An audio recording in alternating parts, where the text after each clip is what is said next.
Greater Noida में जो घटना घटी है उसमें दहेज की वजह से उस बेटी की हत्या हो गई है, ऐसा प्रथम दर्शनी बुरा लग रहा है।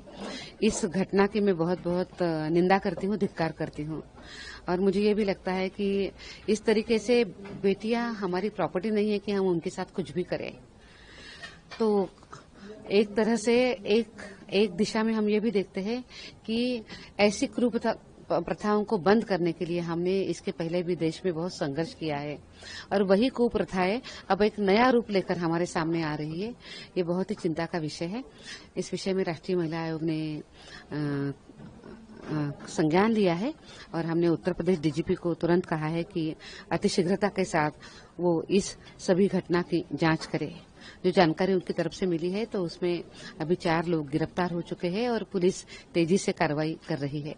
ये तो सब कुछ चलता रहेगा, पर मेरे मन में ये भी बात आ रही है कि समाज ही ऐसे कैसे व्यवहार कर सकता है।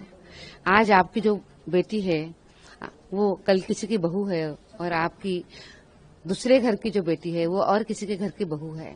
तो हम ये क्यों नहीं सोचते कि हमारे बेटियों के साथ हमने इस तरीके से ये व्यवहार नहीं करना चाहिए। ऐसे अनेक प्रकरण हमारे सामने आते हैं, आजकल तो बहुत ज्यादा आए हैं। हैदराबाद, पुणे जैसे भी प्रकरण हमारे सामने आए हैं। तो इसमें समाज ने बहुत आगे आकर बात करने की जरूरत है। जो कुप्रथा है उसके खिलाफ डटकर खड़े रहने की भी जरूरत है।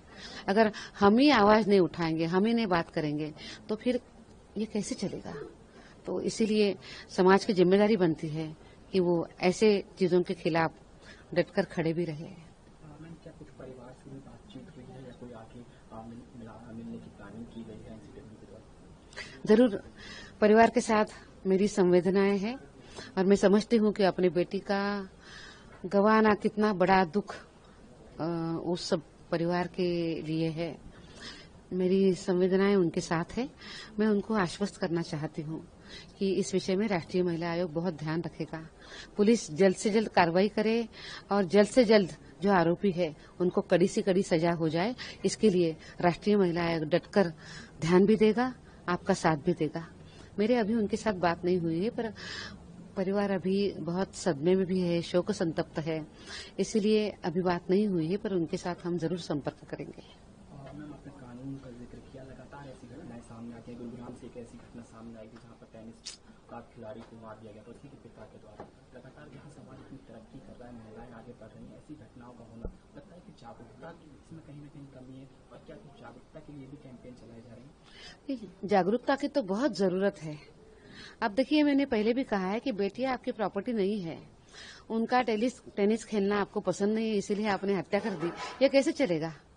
वो आपकी प्रॉपर्टी नहीं है कि आप इस तरीके से उसके साथ व्यवहार कर सकते हैं। या आपको दहेज चाहिए इसीलिए आपने उसकी बलि चढ़ा दी, ये कैसे चलेगा, ये नहीं चलेगा। इसके खिलाफ हमें लड़ने की बहुत जरूरत है। इसके खिलाफ हमें आवाज उठाने की और उसके साथ साथ कानून के बारे में जागरूकता निर्माण करने की बहुत जरूरत है।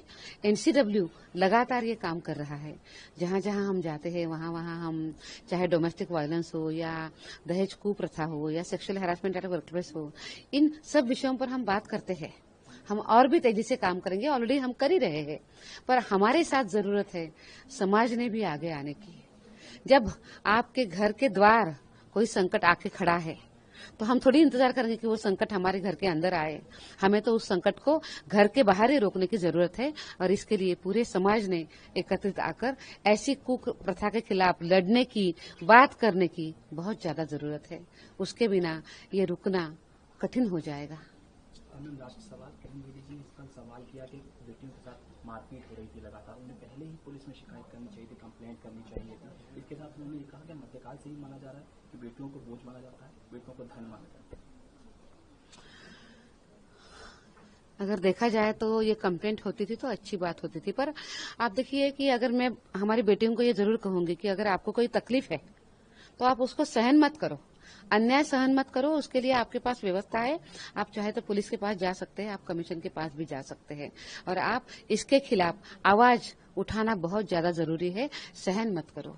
पर कितनी बार हम ये भी देखते हैं कि बेटियां भी देखती है कि ठीक हो जाएगा, शादी हो गई है तो परिवार भी उनको जोड़ना है, संभालना है, बच्चे होते हैं, बच्चे का भविष्य को भी वो देखते हैं, इसीलिए वो कभी कभी शांत भी रहते हैं बट अभी शांत रहने की जरूरत नहीं है। तकलीफ होती है तो आवाज उठाने की जरूरत है। अगर आप ये वीडियो YouTube पर देख रहे हैं तो हमारे चैनल को सब्सक्राइब कर बेल आइकन दबाएं और Facebook पर देख रहे हैं तो हमारे पेज को लाइक करें।